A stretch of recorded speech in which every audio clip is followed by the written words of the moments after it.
Plateau Patricia Keïe. Oui. Nous allons nous rendre du côté de Yaoundé.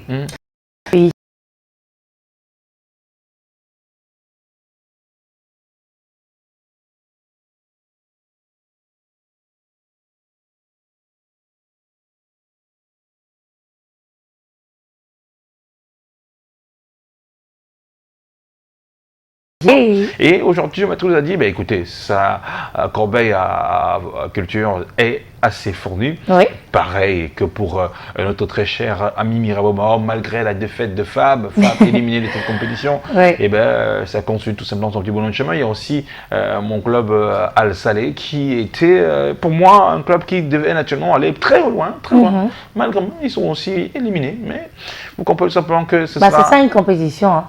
On ne peut pas tous gagner. C'est bizarre parce que pendant ce Fab, tous les clubs qui supportaient ont perdu.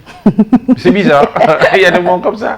Il ne fallait pas dire ça en public, il pourrait venir s'en prendre à toi. Ouais. Ah, parce que tu nous as supportés. Ah non, je regardais dans ces clubs des joueurs qui avaient une particularité et tout ça. Je me suis dit, bon, je supporte ce club. Et après, ils parlaient. Mais pas très grand écart quand même. Ça peut arriver aussi, quand même, dans la compétition. Bah oui, c'est ça, justement, où on gagne, où on perd. Et quand on perd, au moins, on peut se réjouir d'avoir participé ou d'être arrivé à un certain niveau, ou alors de pouvoir participer la prochaine fois. C'est pas terminé, c'est que partie remise. Et allons derrière le parti remise. Oui. On s'était promis tout simplement de repartir du côté de Yaoundé une fois la liaison faite avec notre satellite. Et oui, il est en place. Monsieur Ghislain Piansonneau, pour ce début de week-end, recevez l'antenne à Yaoundé et passez un très bon moment. C'est l'heure de la revue de presse. Bonjour, c'est à vous l'antenne. Bonjour Patricia Keïe, bonjour également à vous Thierry Carole. Vous l'avez si bien indiqué, c'est bientôt l'entrée en week-end. Je vous accueille néanmoins le cœur enflammé de joie dans la capitale camerounaise Yaoundé. Je le fais également à l'adresse des millions de téléspectateurs de Canada International, ceux du Cameroun et du monde entier, j'aime à le dire, qui sont tous chargés fort d'informations. Bienvenue à ce rendez-vous, la revue de presse sur Canal Matin et donc sur Canada International, on dira, et nulle part ailleurs. On va commencer par ce récit concernant le leader du PCRN, le parti camerounais de la réconciliation nationale, par ailleurs député et donc élu de la nation au niveau de l'Assemblée nationale. On lui attribue les marchés non exécutés de l'ordre de dizaines de millions de francs CFA, ce qui est d'ailleurs démenti très vite par ses équipes au sujet de ces marchés de fourniture de matériel qu'il aurait, cela est bien entendu souligné au conditionnel, qu'il aurait donc gagné au ministère de la Santé publique. La santé publique reste d'ailleurs sous les feux des projecteurs au cœur donc de ce qu'il est convenu d'appeler au Cameroun le Covid. Avec le passage au TCS, le tribunal criminel spécial de Manaouda Malachi, de ce département ministériel et certains de ses plus proches collaborateurs. Et Singan en kiosque ce matin, vous le voyez à une principale, sans faire l'écho pour constater avec regret que l'accusé principal est donc un mort.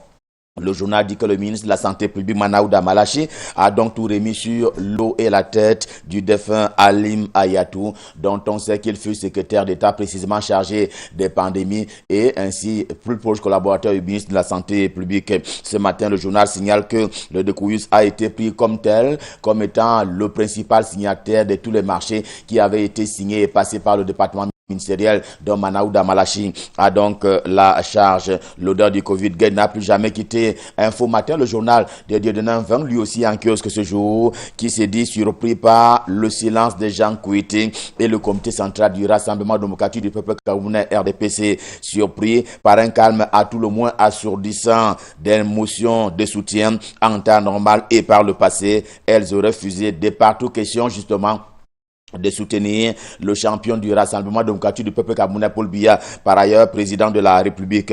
Une question donc que cache le secrétaire général du comité central du RDPC. Derrière cette indifférence, se sent-il morveux avec un certain nombre de ses camarades du parti? L'instance se sent-elle concernée ou alors au contraire est quelque peu fâché de Paul Biya qui manifestement a lancé une offensive en déroulant de nouveau le tapis rouge à l'opération dite Épervier?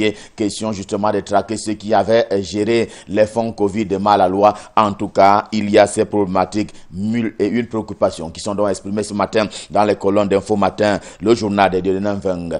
Au ministère de la Santé publique encore, l'hebdomadaire Le Temps en kiosque également s'arrête pour noter une défaillance managériale. Il se trouve qu'au 21 avril dernier, courant de l'année 2021 encore en cours. C'est à peine que l'exécution du BIB, le budget d'investissement public, a donc été engagé au sein de ce département ministériel.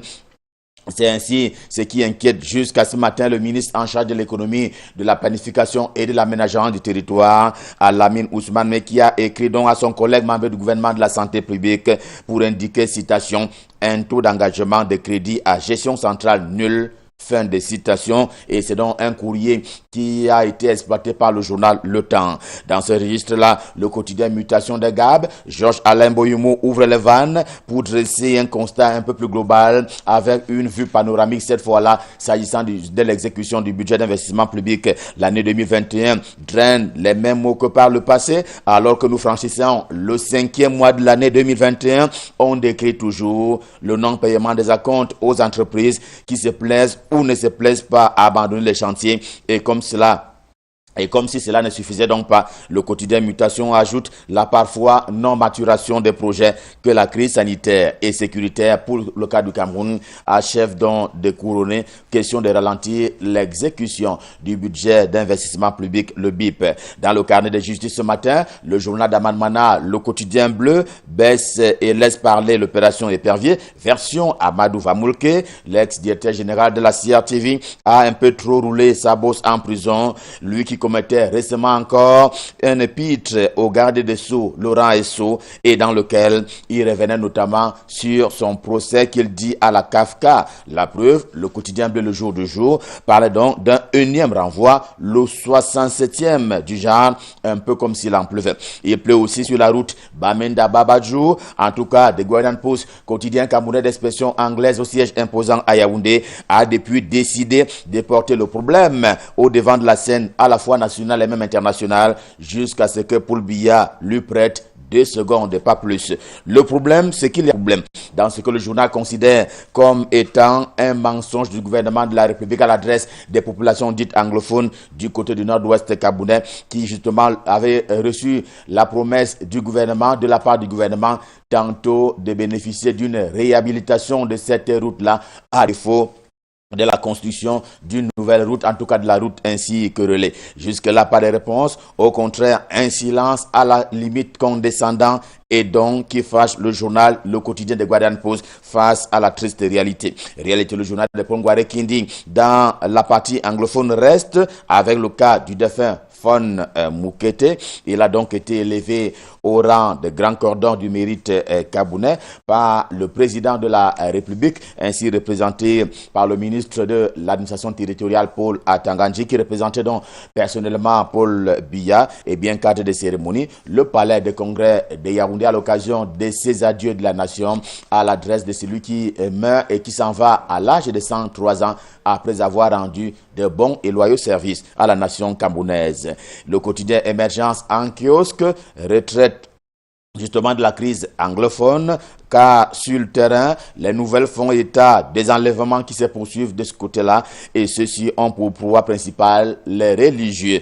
Eh bien, les prédateurs sont connus, toutes choses d'ailleurs que dénoncent les leaders d'opinion de ce côté-là, dans le nord-ouest, mais également le sud-ouest camerounais, et il y a les dénonciations des leaders d'opinion, tout comme celles des populations locales. L'économie